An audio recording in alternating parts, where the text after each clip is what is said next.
Olá, sejam muito bem-vindos a mais um vídeo aqui no canal. Você tá chegando aqui agora e ainda não me conhece. Meu nome é Raquel Andreata, eu sou advogada, vivo aqui em Portugal desde 2014, ou seja, esse ano completo 9 anos de Portugal. Com isso, uma trajetória, uma jornada que no vídeo de hoje eu gostaria de compartilhar com vocês. Eu acho importante, não só para vocês me conhecerem melhor, mas para vocês entenderem como é que funciona, porque eu sei que muitos de vocês têm vontade de vir aqui para Portugal, tem esse sonho. Eu ajudo pessoas hoje a realizar esse sonho como advogada, como sócia e cofundadora de um escritório de advocacia, que é o Andreata Becker Bandeira de Sá, mas obviamente eu tenho uma trajetória pessoal aqui em Portugal que eu acho que pode agregar muito na vida de vocês. Até porque quando a gente está pensando em mudar de país, existem várias coisas que vão influenciar, independentemente da sua idade, principalmente se você for jovem, né? Eu digo aqui um jovem adulto, aquela pessoa que às vezes até está numa transição de carreira,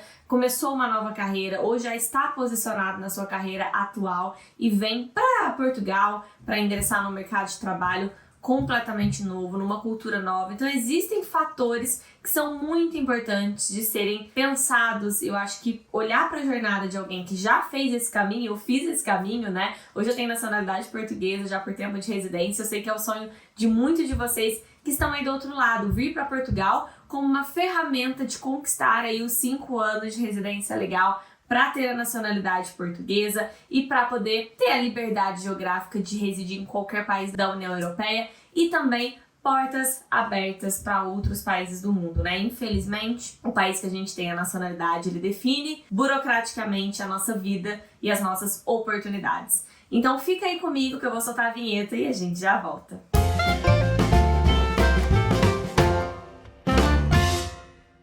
Voltando pro tema do vídeo de hoje, eu vou tentar ser breve, tá? É muito complicado, porque quem me conhece aqui no canal sabe que eu sou bem detalhista, eu gosto bem de explicar, mas tratando de jornada, para esse vídeo não ficar cansativo, eu vou tentar resumir bastante a ópera. Eu vim para Portugal em 2014 porque eu queria uma vida diferente para mim. As razões que me trouxeram não foram para viver, eu não vim para Portugal como muitos de vocês que querem viver, pouco menos para conquistar a nacionalidade, que eu nem sabia que era possível, não sabia que eu podia advogar aqui, então não vim para nenhum desses planos. Eu vim pra cá única e exclusivamente porque eu estava vivendo um momento muito difícil no Brasil. Estava vivendo, pessoalmente falando, eu estava mal. Acho que foi um dos piores momentos da minha vida, onde eu precisava de algo novo, eu precisava de uma nova aventura pra me reerguer emocionalmente. Então, eu tava passando por problemas emocionais. Foi por essa razão que eu vim pra Portugal. Na altura, minha mãe, muito sagaz, né? Uma pessoa, obrigada mãe, se não fosse ela hoje eu não estaria aqui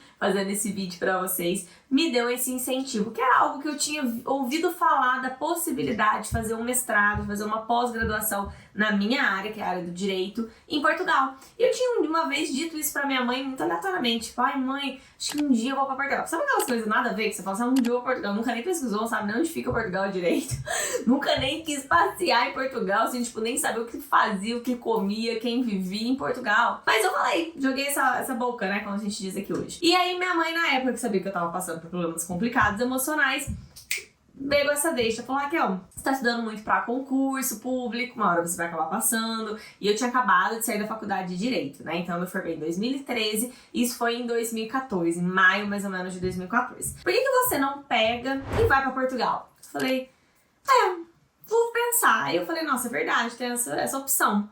Cheguei em casa, comecei a pesquisar e era justamente o mês de maio de 2014, mais ou menos, até antes, um pouquinho, abril, que é quando começam a haver aqui abertura de edital e de candidatura para mestrado. Então você que tá aí, tem vontade de vir fazer mestrado em Portugal, saiba, que eu também não sabia na época, que o ano letivo em Portugal começa em setembro, sendo assim, o melhor momento para você se candidatar para uma vaga de mestrado, doutorado, pós-graduação, ou pensar em qualquer coisa a nível curso técnico também, é esse momento, no comecinho do ano, abril, maio, junho, julho, no máximo, você vai ter o processo de candidatura. Nisso tudo, descobri que pessoas conhecidas minhas, da mesma cidade que eu, estavam aqui fazendo mestrado. Entrei em contato com essa pessoa e essa pessoa me explicou muita coisa. Obrigada, Juliano Zapier. Você foi fundamental nesse processo. E eu comecei a descobrir que o valor era um valor que eu podia pagar, que a minha mãe, né, podia pagar aquela que estava me oferecendo, que não, o custo de vida em Portugal era um custo de vida comparado com o resto da Europa menor, coisa que eu não sabia, e que dava nas condições que eu tinha de vida, que a minha mãe tinha, ela poderia me oferecer isso. E eu falei, passei o orçamento pra ela. Falei, mãe, mais ou menos isso, mais ou menos assado, é isso que gasta, é isso que custa o mestrado. Minha mãe, nossa, que bom, eu posso pagar isso. Se fosse muito caro, obviamente a gente não ia poder pagar. Eu posso pagar isso pra você. Vai, se inscreve. Comecei a me inscrever, papelada, burocracia. E quem tá passando por isso sabe. Eu suei, gente, porque na época não tinha conteúdo no YouTube, isso era 2014. Na época ninguém falava sobre o tema, você tinha que ir no site do consulado fazer as suas pesquisas. Como eu estava fazendo um mestrado e tinha uma pessoa na universidade que eu estava me candidatando, essa pessoa me ajudou muito. O Juliano foi praticamente o meu assessor. Então ele me deu todas as diretrizes que eu precisava para me candidatar. E uma vez candidatada, uma vez com a carta de aceite, uma vez aceita, né, na universidade, é muito mais fácil você poder fazer o teu visto, né? A partir dessa carta, o visto fica mais simples. Na época não era como é hoje, não existia VFS, não existia esse mundo de pessoas querendo vir para Portugal. Antes da minha vinda pra cá, teve um outro boom de brasileiros, mas mesmo assim não é nada comparado com o que é hoje. Nada. Ninguém sabia de Portugal. Na época que eu comecei a contar para as pessoas, quando eu já estava vindo pra cá, que eu vinha pra Portugal, muita gente ficava, mas por que Portugal? O que você vai fazer em Portugal? Por que não Canadá? Por que não nos Estados Unidos? Eu nem falava inglês direito na época. Então eu falei, gente, porque é sim em Portugal, poxa. E eu vim pra cá e, obviamente, me apaixonei. Então cursei o meu mestrado, fiquei 2 anos focada nisso. Não trabalhei enquanto fazia o mestrado. Na época não podia, quem tinha visto de estudante tinha que pedir uma permissão pro SAEF, era bem mais complicado.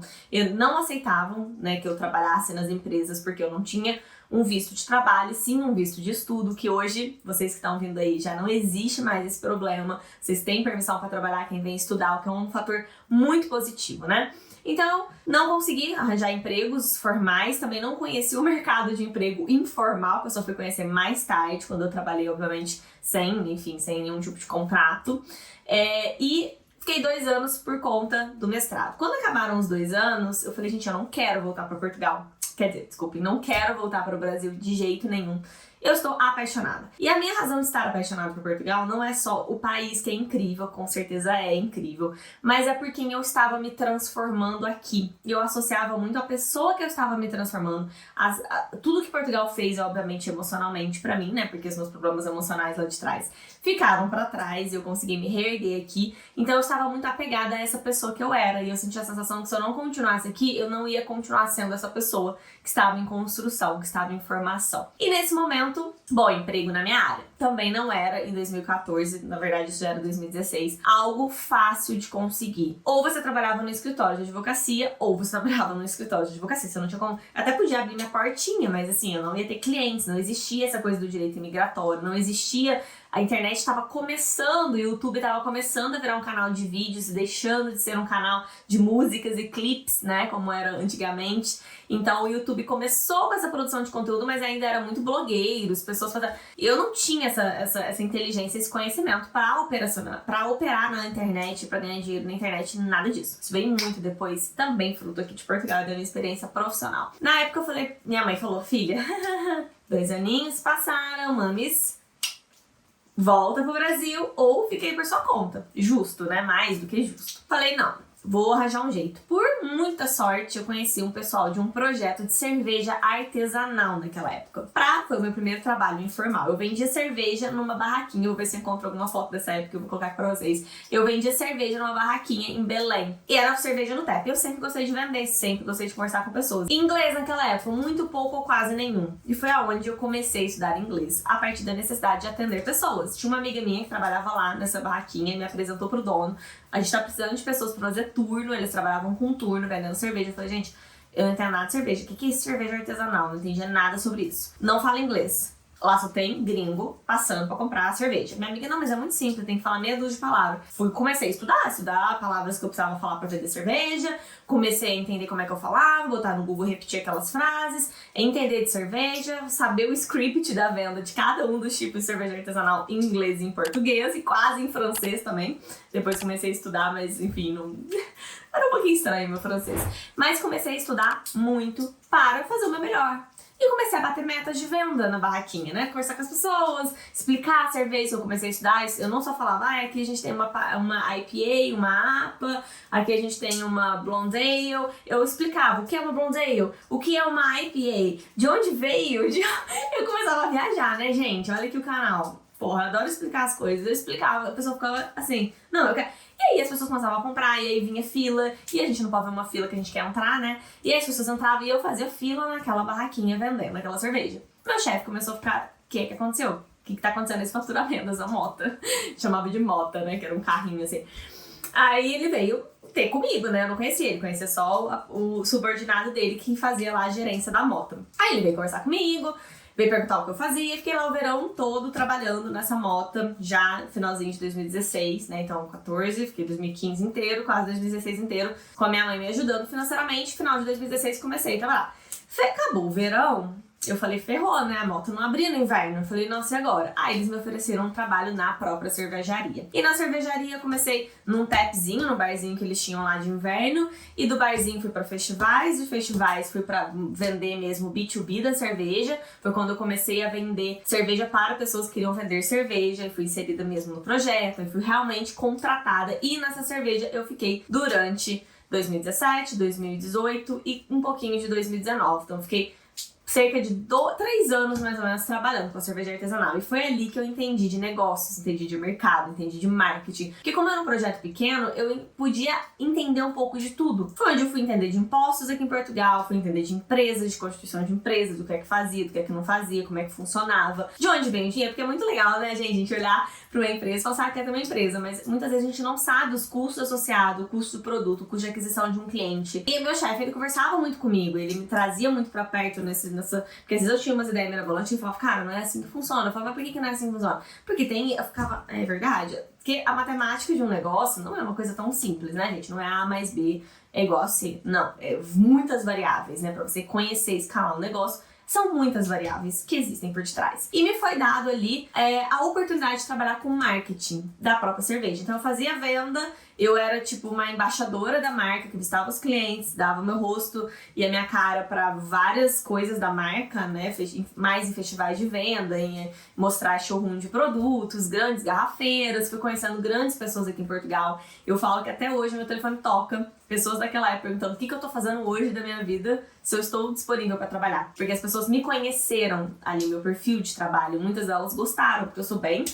Vamos fazer acontecer, vamos resolver problema e confiem no que eu tô falando, porque se eu disse que eu vou fazer, nem que eu pegue a cerveja no meu lombo, eu vou vir aqui te entregar nesse festival. E eu cumpria com a minha palavra, as pessoas ficavam muito felizes com isso. Então, até hoje, vem pessoas me procurar pra saber o que eu faço da vida, pra me dar emprego, né, gente? Então eu falo, cara, se você puder construir um networking, construa, porque isso vai dar oportunidade pra você e vai abrir portas pra outros momentos da sua vida. Isso é muito importante. E vamos lembrar, eu saí do Brasil advogada, tinha família com escritório de advocacia, tinha tudo pra estar trabalhando no escritório da minha família e fui fazer um mestrado, que até aí, maravilha, título internacional. Mas quando eu resolvi ficar e quando eu resolvi trabalhar em barzinho, vender cerveja artesanal, vamos só voltar uma casinha, vocês não têm noção do quanto que as pessoas achavam isso ridículo no Brasil. As pessoas falavam assim, cara, você vai ficar em Portugal, mestre em direito, advogada, vendendo cerveja em barzinho. Muitas pessoas me criticaram, muitas, inclusive da minha família. Minha mãe foi uma pessoa que me apoiou muito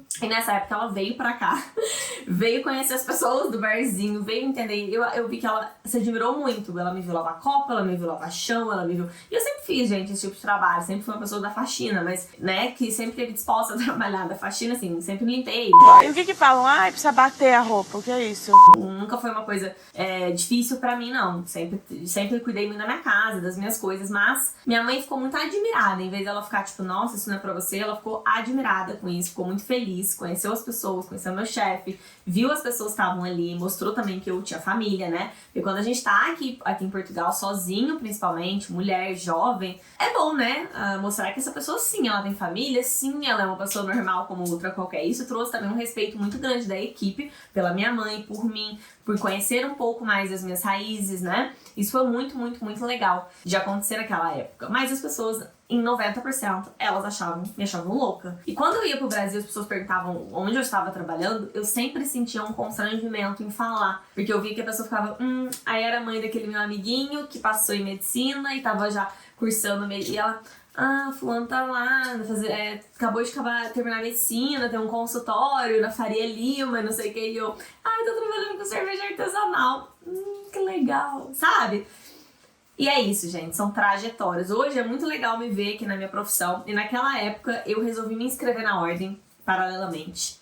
Tentei muito emprego na minha área, não consegui uma oportunidade, foi aí que eu fui pra cerveja e depois eu não quis mais procurar, porque eu estava muito feliz lá, entendendo de algo que eu gosto, que é vendas, conversar com pessoas, entender a cultura, fazer networking. Acho que no direito eu ia ficar mais eu, computador, processos, e não era o que eu queria, né? E aí deixei de stand-by um pouquinho, me inscrevi. Acho que a minha inscrição na ordem, na verdade, foi só em 2018, já no momento de transição em que eu comecei a sair da cerveja para ir para advocacia de volta, né? E aí nesse momento em que eu saí do projeto, porque o projeto já chegou a um ponto que não estava mais agregando, e como era um projeto pequeno, o projeto estava já naquela via briga de sócios, e em vez do negócio ir para um potencial que ele tinha de deslanchar, começou a cair. E eu falei, cara, eu acho que aqui também não preciso cair junto com esse projeto, vou sair. E quando eu saí na cara e na coragem, peguei, agarrei na minha ordem dos advogados e fui fazer. Aí o mercado já era diferente, né? Em 2018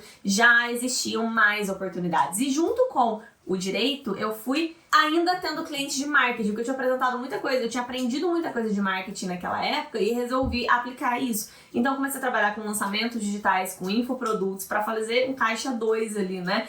Caminhando paralelamente com a advocacia. Porque outra coisa importante, a gente começa um negócio hoje, a gente não vai deslanchar nesse negócio rapidamente. Trabalhei muito, gente, trabalhei muito. E depois uni a advocacia ao marketing e ao direito imigratório, que é uma coisa que eu descobri nessa jornada que eu amo, que você quer realmente ajudar as pessoas a virem para Portugal. Porque eu tenho um carinho muito especial por essa transformação, independentemente da minha história e da sua história, das suas ambições, da sua idade. Você vai se transformar quando você está em outro país. Porque você vai ter que aprender coisas que você não sabe, você vai ter que sair da sua zona de conforto, talvez dar uns passos para trás profissionalmente para dar outros para frente, porque aqui você não tem os mesmos contatos, a mesma rede de apoio que você tem no Brasil. Então quem decide fazer essa jornada, de certa forma, está saindo sim da sua zona de conforto. Está vindo. Ah, eu venho como nômade, eu tenho já emprego, não tem problema. Você vai ter questões na sua vida social, pessoal, cultural, que você vai ter que se adaptar. E essa jornada transforma independentemente a gente numa pessoa melhor. Existe todo um potencial de transformação que é lindo de se ver e de se viver quando a gente está longe da nossa família,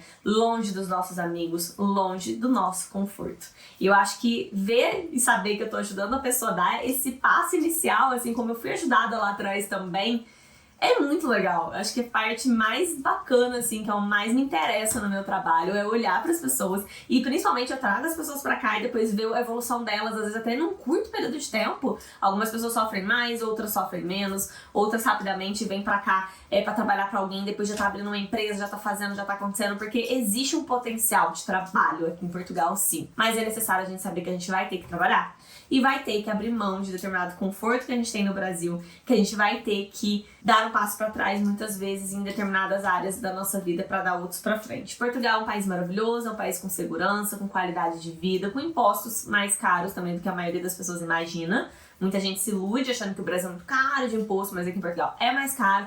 Porém, você pode ter acesso a coisas que, infelizmente, no Brasil a gente não consegue ter. Quem vem com família, é uma coisa que eu não pensei, né, na época, mas hoje, já adulta, depois de quase 9 anos, eu penso, né, futuramente ter minha família e sei que aqui eu vou conseguir criar filhos com muito mais segurança, com acesso à educação de qualidade por preços muito baixos. E eu acho que vale a pena. Hoje eu tenho a nacionalidade, mesmo assim, não pretendo voltar ao Brasil tão cedo, só para passear, para fazer negócios e para encontrar com vocês, meus seguidores, mas que na verdade a gente se encontra do lado de cá do oceano, em terrinhas lusitanas. Bem, esse foi um resumo, não quero estender mais do que isso da minha jornada, para você poder me conhecer um pouquinho melhor e para você se inspirar também, se é que isso vai te inspirar de alguma forma, a entender que na vida foram anos, né? Eu contei anos em pequenos segundos para vocês, em pequenos minutos. Então é óbvio que pensem, hoje eu tô muito bem aqui, hoje eu conquistei a nacionalidade, mas muita coisa, muita água passou debaixo dessa ponte. E trabalhei muito. E ainda trabalho, né? Hoje é domingo, tô aqui gravando vídeo pra vocês. Ó, barulhinho de chuva, tá chovendo, ó. Mas no Netflix, no TV, we are here working hard. E aprendi a falar inglês aqui, tá, gente? Aprendi mesmo. Então, tudo é possível. E como diz a minha mãe, a frase de um poeta que eu amo, daqui de Portugal, Fernando Pessoa, Tudo vale a pena quando a alma não é pequena. Beijo grande e até a próxima!